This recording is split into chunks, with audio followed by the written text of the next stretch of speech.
Aujourd'hui, YouTube a encore changé. Après la mise à jour sur la monétisation, après les nouvelles règles sur les vues engagées, tu sais, par les shorts YouTube, par exemple, le 31 mars 2025. Eh bien, voilà maintenant que YouTube modifie le compteur de vues publiques. Et dans cette vidéo, je vais t'expliquer et tester en direct ce que ça donne directement. Donc, cette vidéo, c'est aussi voir si vraiment les vues ont vraiment monté. Est-ce que les vues non engagées sont enfin comptabilisées? On va voir ça directement ensemble. Donc tu le sais, les règles ont changé depuis quelques mois. YouTube enchaîne plein de mises à jour. Alors des mises à jour qui quelque peu tu peux les reconnaître, comme par exemple la mise à jour sur la monétisation. Ça change la manière dont les vues sont rémunérées, tu vois. Également les mises à jour sur les vues engagées, qui a modifié la façon dont YouTube mesure l'intérêt réel. Et maintenant on a les mises à jour sur l'affichage des vues publiques. Donc les vues publiques, tu le sais, ça a été confirmé. Toutes les vues qui démarrent, même très courtes désormais, elles seront visibles dans le compteur. Voilà, donc à l'affichage, d'accord? Donc tu auras des vues qui seront marquées, et ça on va voir si vraiment c'est réel ou pas. En clair, vos vidéos vont afficher plus de vues, mais est-ce que vraiment c'est des vues qui sont plutôt bonnes ou pas bonnes? Donc ça c'est un petit peu ce qu'on va voir. On va même aller plus loin que ça, puisque ce qu'il faut bien comprendre, il y a un truc très important. Si YouTube change autant ses règles depuis 2025-2026, c'est pas un hasard. Tu vois, c'est pas un hasard du tout. En fait, depuis fin 2023, les créateurs, ils ont vu leurs vues qui ont chuté. Tu remarqueras qu'il y a pas mal de vidéos qui se font, même moi sur ma chaîne YouTube, puisque j'ai plusieurs chaînes YouTube, tu verras que j'ai pas mal chuté. Alors moi, c'est par rapport au fait que je me suis absenté du YouTube pendant 2 ans sur ma chaîne Evo435 et pendant plus de 5 ans sur d'autres de mes chaînes. Simplement, la cause, c'est pas forcément que YouTube. Il y a déjà l'arrivée des chatbots. Beaucoup de gens tapent les requêtes, par exemple, tu sais, quand ils vont poser une question, ils vont taper les requêtes directement, par exemple dans Gemini, dans ChatGPT, dans Perplexity ou autre chose, Copilot, etc., etc. Et là, tu te dis, ok, ils vont taper leurs questions là-bas, et alors c'est quoi l'impact sur YouTube? Et bah directement, en fait, avant sur YouTube, quand tu posais une question, t'allais directement dans YouTube, poser ta question en recherche. Eh bien, ça, en fait, malheureusement, eh bien, il y a beaucoup moins de gens qui le font. Donc déjà, il y a un impact.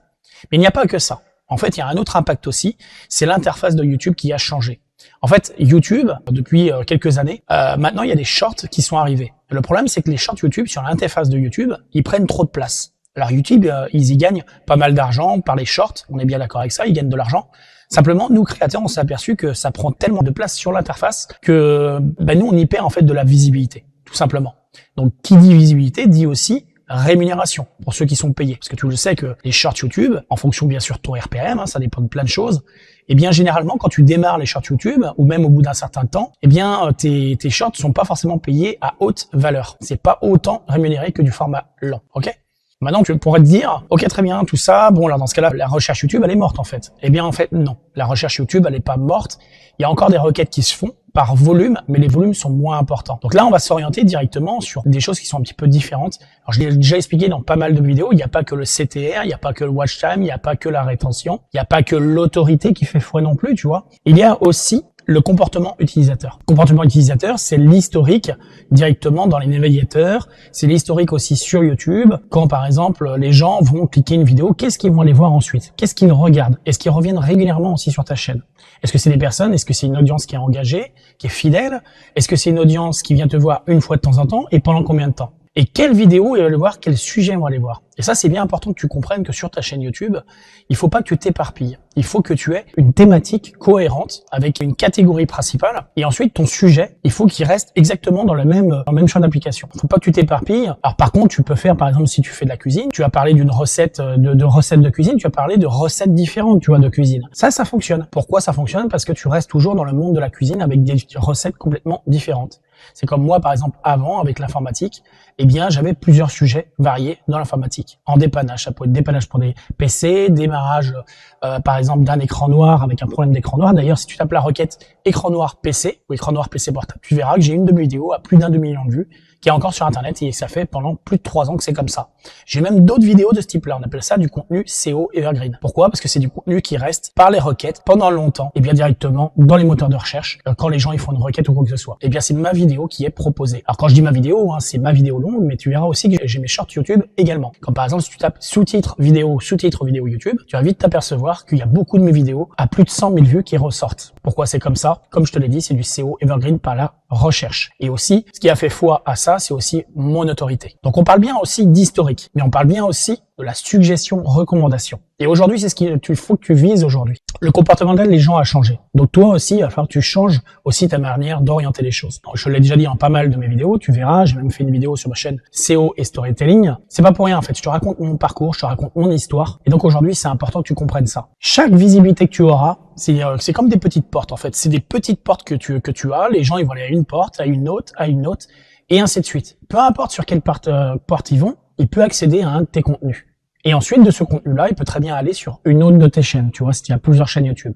Et si tu as une certaine cohérence entre tes chaînes, que tes chaînes, elles parlent directement, de choses similaires, tu vas avoir une portée de diffusion beaucoup plus importante. Ton autorité va grimper avec le temps. Et ça, c'est important, c'est ce qu'il faut que tu maximises aujourd'hui. Donc là, tu pourrais dire, OK, bon, qu'est-ce que ça a à voir maintenant avec directement les suggestions et la recherche? Tout simplement parce que la recherche, il t'en faut quand même un minimum sur ta chaîne. Et les suggestions, c'est un petit peu aléatoire. Alors, je vais donner un point très important que peu de créateurs te parlent aujourd'hui sur YouTube. Je dirais même quasi personne sur les chaînes françaises parle de ça, de ce que je vais te dire là. En fait, il y a beaucoup de gens, ils vont te conseiller, ils vont te donner des choses, ils vont te faire des recommandations, mais ils vont pas mettre les mains dans le cambouis. Et moi, sur mes chaînes, c'est ce que je fais. Je te démontre tout, je te montre mes analytics, je t'explique pourquoi je fais ça comme ça. Par exemple, quand je fais une description, quand je mets des chapitres, de quelle manière je formule mes chapitres, quels mots-clés je vais mettre, quel tag je vais mettre, est-ce que je vais mettre des tags sur mes vidéos, est-ce que je vais pas en mettre. Alors, par exemple, pour donner une idée, pour la recherche YouTube, tu mets des tags. Ça, c'est important. Par contre, pour la suggestion et la recommandation, ne mets pas de tags. Pourquoi? Parce que sinon, tu vas orienter les choses. Il faut que tu laisses la suggestion-recommandation parler d'elle-même. C'est-à-dire que c'est YouTube qui va choisir à qui il va recommander tes contenus. Et ça, c'est la suggestion-recommandation, c'est complètement différent de la recherche. Donc, ça, c'est un des premiers points que j'explique dans certaines de mes vidéos, tu verras sur ma chaîne directement. La suggestion, il faut aussi que ta description soit pas faite de la même manière que si tu faisais une vidéo pour la recherche. Pourquoi? Parce que la suggestion-recommandation, il faut qu'elle soit simplifiée. C'est-à-dire que tu vas pas mettre 5000 caractères, tu vas pas mettre énormément de mots-clés, et tu vas pas faire une sémantique de mots-clés avec plein de synonymes et plein de choses. Pourquoi? Parce qu'autrement, chaque mot-clé qui va y être, ça va être considéré comme si tu faisais tout pour ressortir en référencement. Et toi, c'est pas ce que tu recherches dans la suggestion, recommandation. Tu veux ressortir en diffusion. Tu veux être retrouvé naturellement. C'est pas la même chose. Tu vois, c'est pas la même chose que la recherche. La recherche, bien sûr, tu vas te trouver naturellement. Sauf que tu vas mailler certaines choses et tu vas optimiser certaines choses volontairement. En gros, le terme de la recherche, c'est toi qui vas orienter les choses. Donc là, il va falloir des mots-clés, il va te falloir des tags, il va te falloir en gros de la métadata. Donc là, de quoi qu'on peut parler pour la suggestion-recommandation?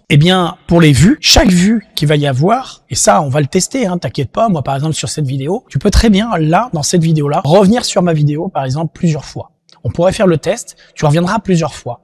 Et on va voir s'il y a d'autres contenus sur le côté qui te sont proposés. Donc d'ailleurs, je te propose de laisser en commentaire si oui ou non, là actuellement, est-ce que tu vois des vidéos à moi qui sont sur le côté. Et ça, c'est très important à comprendre parce que ça va nous permettre d'avancer. Et ça, j'en parlerai certainement dans ma prochaine vidéo. Je te dirai, si tu me laisses un commentaire, ça va me permettre de pouvoir m'appuyer par rapport à ça et dire si oui ou non, tu vois des vidéos à moi sur le côté. Et ça voudra dire que la suggestion-recommandation, elle fonctionne. D'ailleurs, il y a une petite chose très importante, donc t'inquiète pas, je te laisserai le lien avant de quitter cette vidéo. La suggestion et la recherche, comme je te l'ai dit, c'est deux choses différentes. Donc ça, j'en ai fait une vidéo sur ma chaîne, mais j'ai également fait une vidéo sur la suggestion recommandation. Parce que la suggestion, c'est les vidéos qu'il y a sur le côté, et la recommandation, c'est plus l'aspect de la navigation. C'est-à-dire quand les gens, ils vont tomber par exemple sur tes vidéos quand ils ouvrent par exemple leur YouTube, sur leur page d'accueil, tu vois. Et bien là, des fois, tu as des vidéos qui sont affichées. Donc cette navigation-là, c'est de la vidéo recommandée. Et la suggestion, ça serait plus des vidéos qui se sont proposées sur le côté droit directement des vidéos YouTube ou en vidéo à suivre par exemple. Petite chose avant de partir, ne t'abonne pas à ma chaîne YouTube si c'est pour pas revenir la voir ou quoi que ce soit. Pourquoi pas t'abonner comme ça un peu inutilement? Alors tout simplement parce que quand tu fais ça, et toi c'est important aussi si tu as une chaîne YouTube, retiens bien ce conseil, si les gens reviennent pas, c'est des abonnés fantômes. Et ça c'est pareil, j'en ai fait une vidéo sur ma chaîne où je parle d'abonnés fantômes. En fait, ça devient un handicap sur ta chaîne parce que YouTube, quand tu vas faire une nouvelle vidéo, il va envoyer ta vidéo à tous tes abonnés. Et ça, malheureusement, c'est un blocage. Alors bien évidemment, tu peux contourner le problème, tu peux désactiver le flux des abonnés, les notifications envoyées. Simplement, ça reste toujours compliqué parce qu'il va falloir refaire une audience. Et donc l'audience, c'est très important. Comportement d'utilisateur, audience. Et une dernière chose avant de partir, aussi la régularité. Sois régulier dans tes vidéos. Essaie de partager, par exemple, moi sur cette chaîne-là, j'essaie de partager une vidéo toutes les semaines. Sur mes autres chaînes aussi. Alors c'est pas toujours évident, et toujours dans la même tranche horaire. Ok? Abonne-toi si ça te plaît. Tu peux me liker au passage et puis laisse un petit commentaire. Ça m'intéresse de savoir parce que chaque test que je vais faire, c'est des tests que moi je te montrerai en direct dans ma prochaine vidéo. Donc ici, on va pas voir si c'est un boost algorithmique. On va voir si c'est un boost visuel. Donc ça, c'est très important. Je te laisse une petite vidéo ici et dans ce cas-là, eh bien, je te dis à tout de suite dans cette vidéo.